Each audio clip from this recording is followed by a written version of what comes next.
कुछ लोग फिल्मों की दुनिया में रातों रात नाम कमा लेते हैं, तो कुछ लोग कई फिल्मों में काम करने के बाद भी गुमनाम हो जाते हैं। हम बात कर रहे हैं अभिनेता सुमित सहगल की। अभिनेता ने अपने फिल्मी करियर में कई हिट फिल्में दी थी, लेकिन फिर अचानक वो फिल्म इंडस्ट्री से गायब हो गए। सुमित सहगल ने साल 1987 में फिल्म इंसानियत के दुश्मन से बॉलीवुड में कदम रखा था। इस फिल्म में उनके साथ संजय दत्त, गोविंदा और मिथुन चक्रवर्ती जैसे बड़े अभिनेता शामिल थे। गोविंदा और मिथुन उस समय बड़े नाम हुआ करते थे। इस फिल्म में सुमित का किरदार कुछ खास नहीं था, लेकिन उनके किरदार को सराहा गया और इसके बाद उन्हें कई फिल्में भी मिली।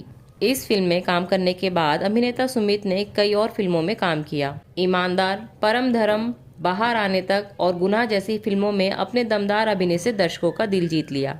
साल 1987 से 1995 तक करीब 30 फिल्मों में काम कर चुके सुमित सहगल ने फिर फिल्मी दुनिया से दूरी बना ली। इसके कई साल बाद सुमित ने साल 2010 में हॉरर फिल्म रॉक को प्रोड्यूस किया, जिसमें तनुश्री दत्ता और उदिता गोस्वामी नजर आई थी। सुमित सहगल की पर्सनल लाइफ की बात करें तो उन्होंने 2 शादियां की है। उन्होंने पहली शादी अभिनेत्री शाहीन बानो से रचाई थी, जो सायरा बानो की भतीजी है। सुमित और शाहीन ने साल 1990 में शादी कर ली थी। दोनों की शादी 13 साल चली। साल 2003 में दोनों एक दूसरे से तलाक लेकर अलग हो गए थे। सुमित और शाहीन की एक बेटी है जिसका नाम सायशा सहगल है। अभिनेत्री शाहीन बानो सलमान खान की एक्स गर्लफ्रेंड भी थी और उन्होंने अपने फिल्मी करियर की शुरुआत फिल्म आई मिलन की रात से की थी। शाहीन से तलाक के बाद सुमित ने दूसरी शादी फरहा नाथ से रचाई। फरहा अभिनेत्री तब्बू की बड़ी बहन है, तो वहीं फरहा की भी ये दूसरी शादी थी। फरहा ने सुमित से पहले दारा सिंह के बेटे इंदु दारा सिंह से शादी की थी।